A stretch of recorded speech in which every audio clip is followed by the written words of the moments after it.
साक्षात श्री राजश्यामा जी के श्री चरण कमल में दंडवत प्रेम प्रणाम करते हुए परम पूज्य परम आदरणीय प्रातः स्मरणीय मंगलधाम के हमारे श्री गुरु जी के श्री चरणों में दंडवत प्रेम प्रणाम करते हुए करनाल बाबा दयाराम धाम से पधारे हुए परम पूज्य 108 श्री जगतराज जी महाराज जी, चंडीगढ़ निज दरबार से पधारे हुए परम पूज्य 108 श्री श्यामानंद महाराज जी, और ये पीतम्बर पीठ के पीठाधीश्वर महामंडलेश्वर हमारे स्वामी 108 श्री नारायण स्वामी जी महाराज, और यहाँ पर यत्र तत्र सर्वत्र से पधारे हुए संपूर्ण संत गुरुजन ब्रह्ममुनिगण और खंड खंड से पधारे हुए सुंदर साथ जी के चरणों में अखंड प्रेम प्रणाम करते हुए मैं वाणी चर्चा में प्रवेश कर रहा हूँ। प्यारे सुंदर साथ जी, अनंत विभूषित महामती स्वामी श्री प्राणनाथ जी महाराज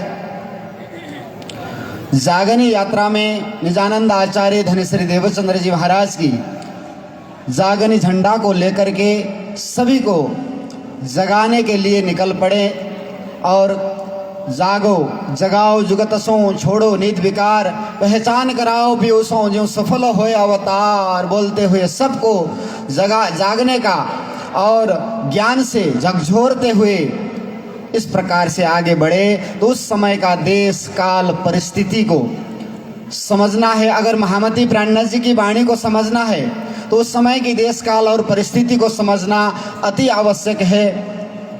किस परिस्थिति में महामती प्राणनाथ जी महाराज जागन में निकले हुए थे और महामती प्राणनाथ जी की वाणी को लेकर के कई भक्तों में शंका भी होती है कि ये तारतम वाणी में इतने सारी विभिन्न भाषाएं क्यों है, अरब शब्दों का भी बहुत यहाँ पर संबोधन हुआ है, क्यों ऐसा है, ऐसा भी शंका करते हैं। यही तो विशेषता है महामती प्राणनाथ जी की।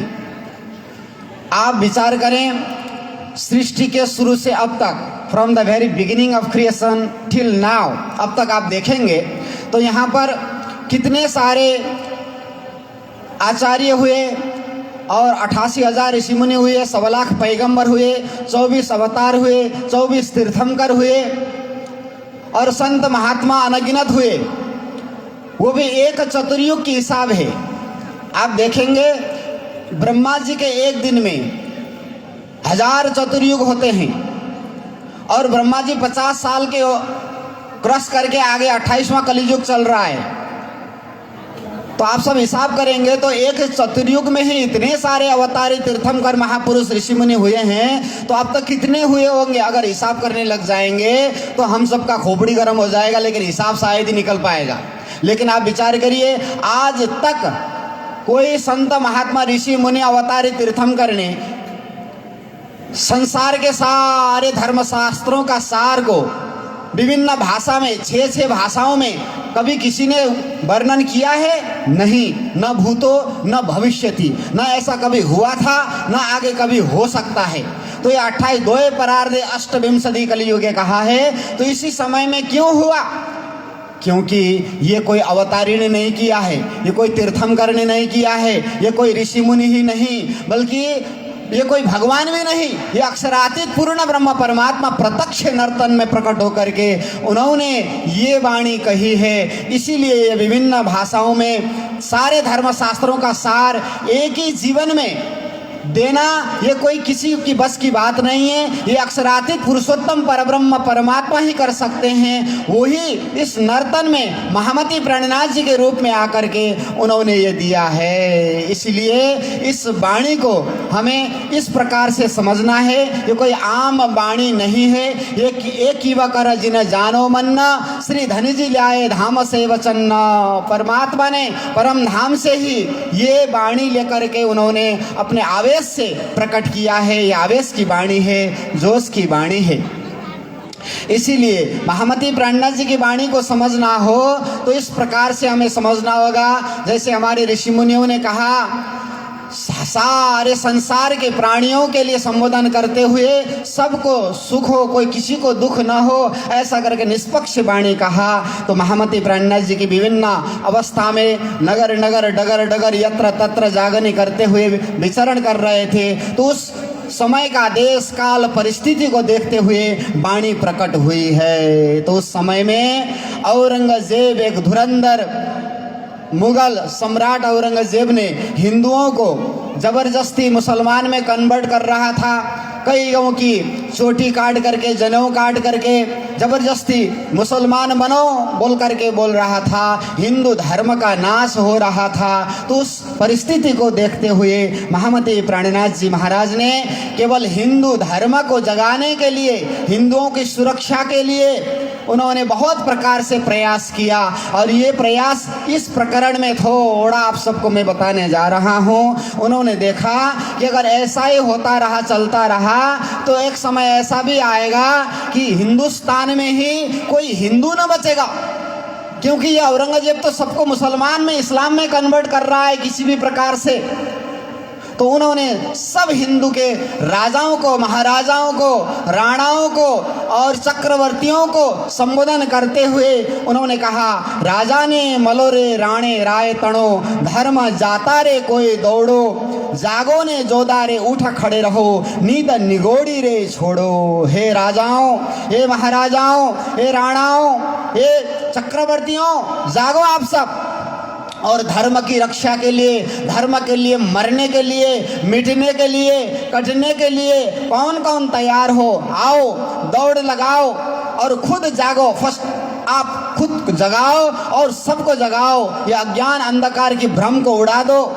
इस प्रकार से महामती प्राणनाथ जी महाराज ने सबको आह्वान किया, एकजुट होकर के एक यूनिटी बनाओ, राजाओं का, महाराजाओं का, हिंदुओं का, और इस औरंगजेब के विरुद्ध आप धर्म युद्ध छेड़ दो और इसको उसकी वास्तविकता, उसकी औकात बता दो आप। उन्होंने कहा, छूटत है रे खड़ग क्षत्रियों से, धर्म जाता हिंदुआना।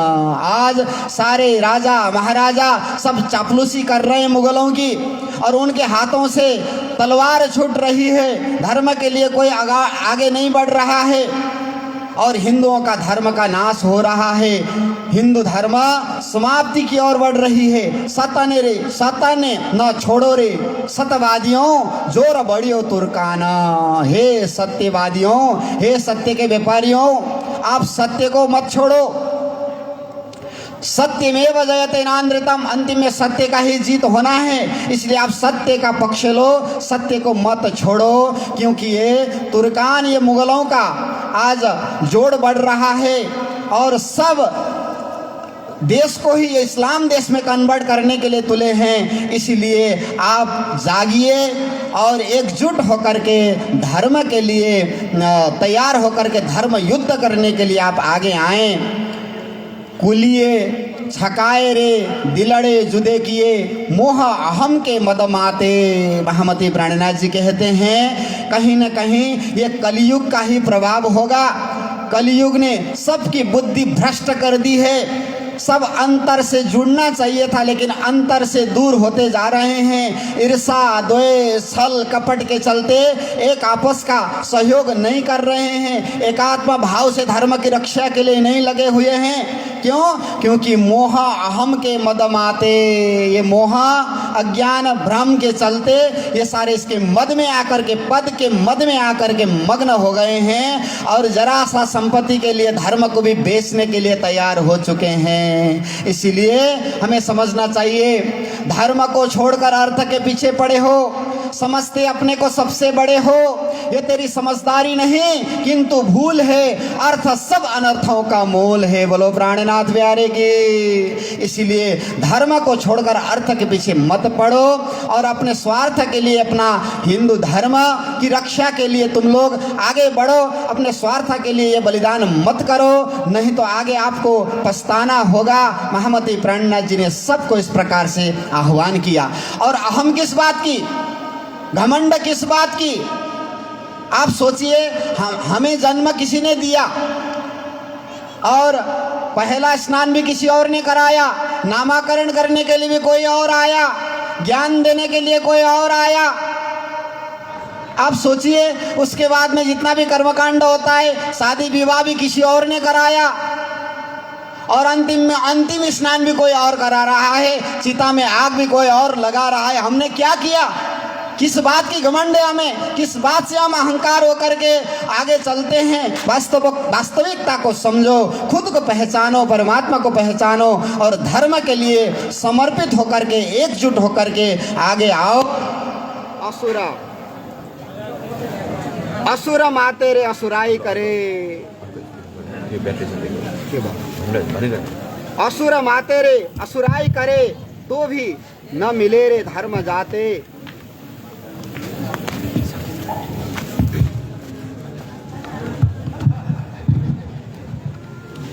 असुर माते रे असुराई करे, तो भी न मिले रे धर्म जाते। इस प्रकार से ये असुर लोग इतना असुराई कर रहे हैं, अपना राक्षसीपन दिखा रहे हैं, सारे हिंदुओं को मारकर पीटकर धर्म को त्याग करके मुसलमान में कन्वर्ट कर रहे हैं, तो भी धर्म की रक्षा के लिए कोई मिल करके एकजुट होकर के नहीं आ रहे हैं। इसीलिए महामती प्राणनाथ जी कहते हैं, आप सब विचार करिए, अपना धर्म को छोड़कर अन्य धर्म में लोग जा रहे हैं, लेकिन वास्तव में धर्म की वास्तविकता क्या है? महामती प्राणनाथ जी कहते हैं, कौन सा धर्म सबसे प्राचीन है और सबसे महान है? वो कहते हैं, त्रैलोकी में उत्तम अखंड भरत को तामे उत्तम हिंदू धर्म, ताकि छत्रपतियों के सिरा आई रही तसरम। कहते हैं, ये त्रिलोक में अगर कोई उत्तम खंड है तो वो भरत खंड है, और उसके अंदर अगर कोई उत्तम धर्म है तो वो हिंदू धर्म है भरत खंड के अंदर। और इस हिंदू धर्म का आज इस प्रकार से आज क्षय हो रहा है, नाश हो रहा है, तो सारे हिंदू के जितने भी अनुयायी हैं सब आकर के आज इस धर्म रक्षा के लिए आगे बढ़ना चाहिए और अपना महान उत्तम धर्म को संरक्षण करना चाहिए। इसलिए महामती प्राणनाथ जी ने सबको आह्वान किया। ये राजा महाराजा और संत महात्मा गुरुजन सबके लिए महामती प्राणनाथ जी महाराज ने इस प्रकार से आह्वान किया है। सबको सोचना चाहिए। पन रे धारी रे पन इत ले चढ़िया, कोई उपज्यो असुरा घर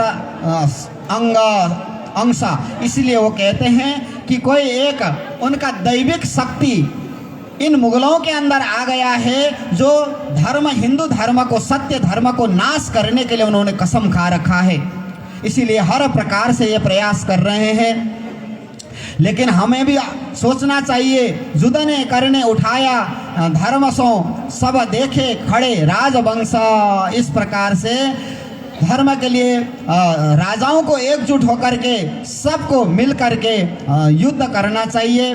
भरत खंड रे हिंदू धर्म जान के मागे विष्णु संग्राम अर्थ। इस भारत के नस नस में धर्म बैठा हुआ है। ये धर्म प्राण देश है। औरंगजेब जानता था कि इस देश के लोगों के अंदर से हिंदू धर्म के प्रति आस्था को तोड़ना ये इतना सरल नहीं है। इसीलिए उसने हर प्रकार का अपना प्रयास आजमाया और एक धर्म युद्ध करके देखते हैं और इनके मंदिरों को तोड़ते हैं, इनके मूर्तियों को तोड़ देते हैं। फिर देखते हैं अगर इनके देवताओं में, इनके भगवान में, इनके इष्टों में अगर कोई शक्ति होगा, कोई बरकत होगा, कोई ताकत होगा तो कोई आकर के मुझे रोक करके दिखाएं, ऐसा वो बताना चाहता था।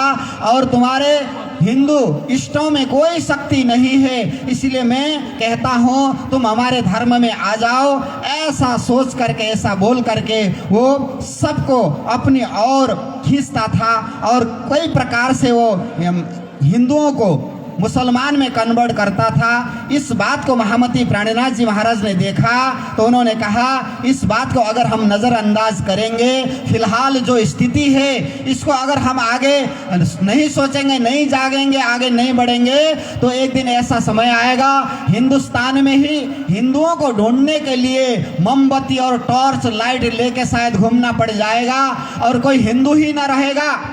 तो हम किसको जगाएंगे, किसको बाणी सुनाएंगे? हे हिंदू राजाओं, तुम किसको राज करोगे? सब मुसलमान बन जाएंगे तो सारे मुगल ही राज करने लग जाएंगे। ऐसा अवसर नहीं आएगा, नहीं बोल सकते। इसीलिए आप सब जागो और मेरी बात को सुनो, मेरे साथ आ जाओ। आप शस्त्र लेकर के आओ, मैं शास्त्र लेकर के चलता हूँ और शास्त्र और शस्त्र से इसके विरुद्ध हम लड़ करके हमारे धर्म का हमें रक्षा करना होगा। ऐसा महामती प्राणीनाथ जी महाराज ने कहा। कहते हैं असुर सतारे धर्म जुद मागही, सूर कहलाए जो न दीजे, वो कहते हैं वो असुर है और वो धर्म युद्ध मांग रहे हैं और आप सुरवीर हिंदू कहलाते हो और आप धर्म युद्ध से पीछे जा रहे हो, आप युद्ध करने के लिए नहीं आ रहे हो। पूछो ने पंडितों रे युद्ध किए बिना धर्म राज कैसे कहीजे। हे पंडित, हे संत गुरुजन, हे राजा, हे महाराजा, धर्म युद्ध किए बगैर आप धर्मराज कैसे कहलाओगे? और आपने हिंदू धर्म के लिए कुछ किया, ऐसा कैसे बोलोगे? इसीलिए कहते हैं राजा कुली रे रखना रजवटा, जो न आया इन अवसर्रा।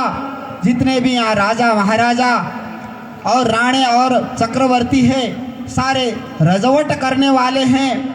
इस समय में जो न आते हैं यहाँ पर धर्म रक्षा के लिए, वो केवल नाम के हैं, काम के कोई नहीं है। धर्म जाते जो न दौड़िया, ताए सूर कहिए क्यों कर रहा। जो धर्म के लिए आगे नहीं बढ़ता है, धर्म रक्षा के लिए धर्म युद्ध में सम्मिलित नहीं होता है, उसको सूरवीर कैसे कहा जाएगा? वो तो एक डरपोक है। इसलिए आप लोग विचार करो इस बात को। वेदने व्याकरणी रे पंडित पढ़वैयो गच्छ दीन इष्ट आचारा। कहते हैं वेद के पढ़ने वाले वेदांतियों, आचार्यों और व्याकरण को जानने वाले शास्त्रियों और पंडितों और पाठ करने वाले जितने भी पाठक हैं और जितने भी अन्य गच्छधारी और धर्म को मानने वाले आचार्य, धर्म आचार्य, सबको मैं आह्वान करता हूँ, आप सब आए पीछे। रे बाला कब करोगे, होता है एकाकार। इस प्रकार से आप पीछे कब करोगे? अब नहीं तो फिर कब? आप जागो और इस धर्म के लिए ये एक आपातकालीन स्थिति है, एक इमरजेंसी है। सब हिंदुओं को इस प्रकार से मुसलमान में कन्वर्ट कर रहा है। इस समय में भी आप अपना धर्म नहीं निभाएंगे तो आप कब करेंगे? इस प्रकार से सबको महामती प्राणीनाथ जी महाराज ने आह्वान किया। सीधा ने साधो रे संत महंतों, वैष्णव भेष दर्शन धर्म उछेदे रे असुरों सबन के, पीछे परचा दोगे किस दिन ना। आप अपना परिचय कब दोगे? अगर आज नहीं करोगे तो आप अपना परिचय भी गुमा दोगे। इसीलिए विचार करो।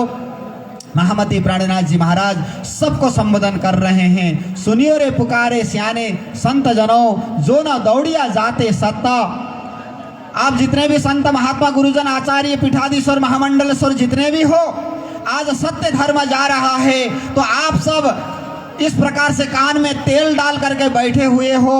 गए ने अवसरा पीछे कहाँ करोगे? कहाँ गई करा मत्ता। तुम्हारी चमत्कारीपन, तुम्हारी ज्ञान, तुम्हारी चातुरीपन कहाँ गई? आज अगर उसका काम नहीं आया तो तुम लोग सब काम के ना काज के दुश्मन अनाज के हो। सत्य के लिए तुम लोग कुछ नहीं कर रहे हो, केवल अपने स्वार्थ को देख रहे हो। धर्म प्रचार के लिए तुम्हारा कोई नियत नहीं है। किस तरह से होगा, अपना प्रचार कैसा होगा, यही तुम सोच रहे हो। तुम स्वार्थी हो, इसीलिए मेरी बात को तुम नजरअंदाज कर रहे हो, तुम सुन नहीं रहे हो इस बात को। इस प्रकार से महामती प्राणीनाथ जी महाराज ने सबको ललकारते हुए, झकझोरते हुए आह्वान किया और इस प्रकार से सबको बताया। उन्होंने कहा हरिद्वार चढ़ाए रे उठाए तपसी, तीर्थ गौवदा कईयों बिगन्ना। कहते हैं हर के द्वार, हरिद्वार जितने भी मंदिर है, देवालय है, सबको तोड़ तोड़ करके उसने समाप्त कर दिया। और हमारे इष्टों की, जितने भी हिंदुओं की इष्टों हैं, उनकी सारी मूर्ति को तोड़ दिया और गौवध करके सबको इतना विघ्न बाधा किया।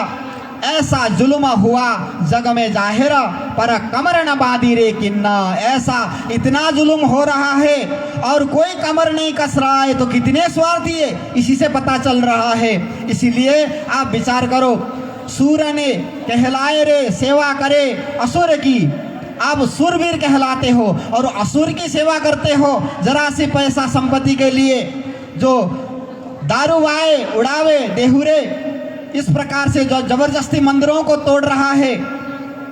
हिंदू नाम के सैन्य तिनकी होए खड़ी, ऐसा कुली कुलिए किया रे कहरा। इस प्रकार से कलयुग का प्रभाव ऐसा हुआ, सारे हिंदू नमक तो हमारे हिंदुओं का खा रहे हैं, ऋषि मुनियों का खाया है, देश का खाया है, लेकिन नमक हराम की तरह मुगलों की सेवा कर रहे हैं। इसलिए कहते हैं प्रभु प्रतिमा रे राजा पाऊ बांध के घसीट रे खड़िता कराए। कहते हैं जितने भी भगवान की मूर्तियां हैं उनको हाथी के पाँव में बांध करके, हाथी से घसीट घसीट करके, खींच करके रोड में डाल करके उस मूर्तियों का तो उसने रोड बना दिया, फरस बंदी ताकि करके तापर खलक चलाए, और रोड बना करके उसमें हिंदुओं को ही दौड़ा रहा है, हिंदुओं के इष्टों के ऊपर हिंदुओं को ही दौड़ा रहा है। ऐसा अवस्था, ऐसा आपातकालीन स्थिति शायद ही पहले कभी आया था और शायद ही अंतिम में फिर कभी आएगा। लेकिन आप सब इस समय में हो तो आप सबका कर्तव्य है, विचार करें। असुरे लगाए रे हिंदुओं पर जजिया, वा को मिले नहीं खान पान, जो गरीब ना दे सके जजिया ताए मार करे मुसलमान। बोलो प्राणनाथ प्यारे की। असुर ने ऐसा जजिया टैक्स का ये नियम लगा दिया, टैक्स जबरदस्ती देना होता और कोई गरीब टैक्स नहीं भर सकता था तो उसको मुसलमान होना पड़ता, ऐसा समय था। इसलिए महामती प्राणनाथ जी महाराज ने कहा विचार करिए, आप सब इस बात को समझिए। लेकिन कोई राजा नहीं आया, कोई महाराजा उस समय में नहीं आए। पहले महामती प्राणनाथ जी ने इस प्रकार से प्रयास किए थे लेकिन किसी ने इस बात को नहीं सुना। तो महामती प्राणनाथ जी ने कहा मेरा यह प्रयास भले ही छत्रसाल से मिलने तक असफल प्रयास रहा, किसी ने नहीं सुना, सबने नज़रअंदाज कर दिया। लेकिन अब मैं दूसरा प्रयास करता हूँ, ये जिस कुरान को पढ़ करके हिंदुओं को सता रहे हैं, दुख दे रहे हैं, कष्ट दे रहे हैं, क्यों ना हम कुरान को पढ़ें और उसमें क्या है वास्तविकता को देखें। और कोई भी धर्मशास्त्र में ऐसा तो नहीं हो सकता कि किसी को दुख दो, कष्ट दो, जबरदस्ती किसी को कोई और धर्म को थोप दो, ऐसा तो नहीं हो सकता। ये ऐसा सोच करके महामती प्राणनाथ जी ने कुरान को भी पढ़ा तो वहाँ उन्होंने देखा जो वेद में कहा है, जो कछु कहा वेद में वही सोई कहा कतेब, एक ही बात को कहा है, लेकिन ये सारे लड़ रहे हैं भेद को न समझ करके। इसीलिए मैं इसको समझाता हूं करके महामती प्राणनाथ जी ने एक धर्म के सूत्रपात में सबको समेटने के लिए फिर उस समय की देश काल परिस्थिति अनुसार सबको समझाया। जुदे जुदे नामे गावही, जुदे जुदे भेषानेक, जिना कोई झगड़ो आप में धनी सबों की एक। सबने सुना, कहा कि सब एक ही धर्म की वास्तविकता तो एक ही है, भाषा अलग हो सकता है, पंथ अलग हो सकता है, लेकिन लक्ष्य एक ही है। इसीलिए झगड़ना, धर्म के नाम पर झगड़ा करना आप छोड़ दो। सब एक ही बात है, क्षर अक्षर अक्षरातीत ला इल्ला इल्लाह। बात है कि भाषा अलग होने से क्या हुआ, तत्व तो एक ही है। तत्व बोध से आत्मा जागृति कराना चाहिए। कोई भाषा को लेकर लड़ रहा है तो वो संकीर्ण है। भाषा को देख करके किसी बात का हम इस प्रकार से आकलन नहीं कर सकते। दुनिया में आज कितनी भाषाएं, विचार करिए। लेकिन आप अगर विचार करो, आपको कोई आपको प्यास लगी हो और कोई पानी बोल करके दे रहा हो, जल बोल करके दे रहा हो, वाटर बोल करके दे या सिंग बोल करके दे, कुछ भी बोल करके दे, आपको तो प्यास मिटाने से मतलब है, भाषा से कोई फर्क नहीं पड़ता। आपको पानी मिल जाएगा तो आप कुछ भी बोल करके दे, आप उसको स्वीकार करोगे क्योंकि आपको प्यास मिटाने से मतलब है। इसीलिए इस बात को समझना चाहिए। तो सब ऋषि मुनि संत महात्मा अवतारी जब जब भी आए उस समय में देश काल परिस्थिति कैसा था उस हिसाब से उन्होंने संबोधन किया है। तो उनकी उस समय में उन्होंने क्यों ऐसा कहा, प्रणज जी ने ऐसा क्यों कहा, विभिन्न भाषा को क्यों उन्होंने लिया ऐसा? अभी हम एक संकीर्ण बुद्धि के हिसाब से ये बोल रहे हैं, लेकिन उस समय में अगर आप होते तो आपको पता चलता उस समय का दुख और दर्द, उस समय का आपातकालीन स्थिति क्या था, वो अभी हम नहीं समझ रहे हैं। ये तो ऐसा ही हुआ, कोई चौराहे में, चाराली में कोई एक पियक्कड़ बैठा है और उधर से एक आदमी आया, उसने पूछा कितना टाइम हुआ, उसने कहा 4 बज गया।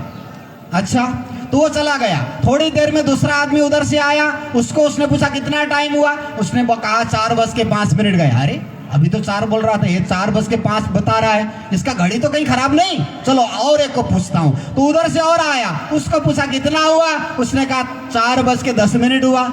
ये पागल है क्या, सारे घड़ी खराब होने लगे, कोई सही टाइम नहीं बता रहा है।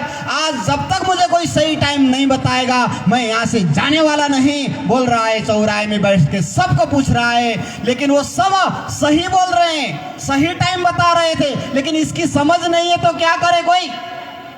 जिनका समझ ही ना हो, समझ ही ना पाए, तो व्याख्याकार का, अवतारी का, तीर्थंकर का, महात्माओं का आकलन नहीं कर सकता है कोई। इसी तरह से सब ने अपने अपने समय के हिसाब से धर्म को आगे बढ़ाने के लिए, आत्मा जागृति के लिए सही तत्वों को उद्बोधन किया है, लेकिन हम समझने वालों ने सही ढंग से इस बात को हमने नहीं समझा, इसीलिए आज ये स्थिति, ये परिस्थिति आई है। इसलिए हे हिंदुओं, आप सब जागो और धर्म रक्षा के लिए, आत्मा जागृति के लिए तैयारी करो और आत्मा को जगाकर परमात्मा के परम धाम में पहुंचाना है, वो परमानंद में हमें मग्न होना है। इसीलिए वो आनंद क्या है वो हम ज़्यादा समझ नहीं सकते यहाँ पर, लेकिन जो यहाँ में समझ आता है वो फिर परम नाम में भी नहीं आता है। ये अवसर महामती प्राणनाथ जी महाराज ने हमें इस प्रकार से समझा करके बताया है, ये अवसर हमें मिला है। इसीलिए वो कहते हैं, जो सुख परात्मा को सो आत्मा न पहुँचता, जो अनुभव होता है आत्मा सो नाही जीव को इत्ता, जो कछु सुख जीव को सो बुधना अंत सकरण, सुख अंत सकरण इंद्रिय को उतर पहुँचावे मन्ना, जो सुख मन में आवत सो आवे न जुवामो, और जो सुख जुवा से निकसे सो क्यों पहुँचे परात्म को। तो कहियातीत शब्द से जो कछु इत का पहुँचता ना है, असत ना मिले सत में, ऐसा लिखा शास्त्रों माए। बोलो प्राणनाथ प्यारे की। एक विषयानंद होता है, एक ब्रह्मानंद होता है। तो ब्रह्मानंद को अनुभव करने के लिए पहले विषयानंद को समझ करके ब्रह्मानंद में प्रवेश करना चाहिए। तो इस बात को समझो, हमारा जीवन का उद्देश्य क्या है। इसीलिए जागो और सबको जगाओ और सत्य परम नाम से सबकी आत्मा की संबंध को जोड़ दो। उठो वीर अमर हिंदुओं, जागो, अब ज्ञान से दुनिया को जगाना है। जाति पंथ भाषावाद मिटाकर सुख शीतल संसार बनाना है, सुख शीतल संसार बनाना है। क्या नींद है हमारे जीवन में? बिस्तर पर अब आग लगी है, पार्टीवाद और प्रांतवाद की आग में धर्म जलकर राख बनी है, धर्म जलकर राख बनी है। क्यों जी रहे हैं हम धंधुकारी की तरह, काम क्रोध लोभ के पीछे भाग के? जीना हो तो जियो मोमिन की तरह, केशव लाल छत्रसाल जैसे जाग के, केशव लाल छत्रसाल जैसे जाग के। बोलो प्राणनाथ प्यारे की, सतगुरु महाराज की। इस तरह से पहले खुद जागो, first awake yourself, then awaken others. पहले खुद जागो और औरों को जगाओ, विकार को दूर करो। निर्विकार होकर के हम परमात्मा को प्राप्त कर सकते हैं। होवे विकार जब मेरे दूर, धनी सो प्रेम करो भरपूर। सतगुरु महामती प्राणनाथ जी की ज्ञान लेकर गुरु जी मंगलदास जी ने भी ये बात कही है। इसीलिए हमें समझना चाहिए, विकार को दूर करके हमें निर्विकार बनेंगे, तभी हृदय में राज जी महाराज हमारे अंदर प्रवेश करेंगे। इसीलिए the flower is the right to bloom, not to become the black bee. In the same way we have only the right to become the worthy of Lord, not to become him forcefully. अर्थात हे परमात्मा, आओ मेरे हृदय में, दर्शन दो, बोलने की जरूरत नहीं है। हम दर्शन के योग्य काबिल बनेंगे तो परमात्मा स्वयं आकर हृदय में प्रवेश करेंगे। जैसे फूल खिल करके अगर खुशबू फैलाता है तो भंवरा आकर के फूल में खुद बैठ जाता है। इसी तरह से हम भी अगर परमात्मा के योग्य बनेंगे, परमात्मा स्वयं आकर हमारे हृदय में बैठेंगे। फिर जाओ बोलने की भी जरूरत नहीं, उधर ही बैठ जाएंगे धाम बना करके। हम इस प्रकार से इस काबिल बने और धर्म के लिए समर्पित होकर के आगे बढ़े। इस प्रकार से महामती प्राणनाथ जी महाराज ने कहा। इस बात को किसी राजा ने नहीं सुना, लेकिन महाराजा छत्रसाल ने उसको शास्त्र स्वीकार किया। इसीलिए महामती प्राणनाथ जी महाराज ने बुंदेल केसरी महाराजा छत्रसाल करके उनको पदवी दिया और उनके लिए अंतिम का ग्रंथ भी उनके नाम पर समर्पित कर दिया। तो प्यारे सुंदर साथ जी भक्त समुदाय, आप इस बात को समझिए। अगर आपको कोई शंका है प्राणनाथ जी को लेकर, वाणी को लेकर, तो आप इस प्रकरण को पढ़िए और अगर समझ में नहीं आया तो कम से कम इस वाणी को सुनिए।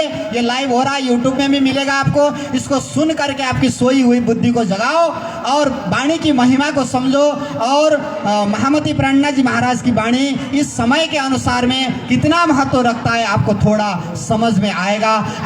एक बात मैं आपको कहता हूँ, अगर प्राणनाथ जी महाराज और छत्रसाल महाराज न होते तो आज हम गर्व से हिंदू हैं बोल भी नहीं सकते थे। आज हम हिंदू हैं क्योंकि प्राणनाथ जी आए थे, छत्रसाल आए थे, इसीलिए। नहीं तो आज हम मुसलमान होकर के कहीं किसी कोने में कुरान का और कलमा का पाठ कर रहे होते। लेकिन आज हम हिंदू सुरक्षित हैं, ये केवल महामती प्राणनाथ जी का और छत्रसाल महाराज का महती अनुकंपा है। इन्हीं वाणी के साथ में मैं आज का समय भी पूरा हो रहा है, संकेत हो रहा है, इसलिए मैं विश्राम कर रहा हूँ। जय जयकार के साथ में आप सब जयकार में साथ दे। बोलो कृष्ण कन्हैया लाल की, सतगुरु महाराज के, प्राणनाथ बिहारी की, गुरु जी मंगलदास महाराज की, पीतम्बर दास जी महाराज की, अखंड पारायण ज्ञान यज्ञ की प्रणाम। चौकात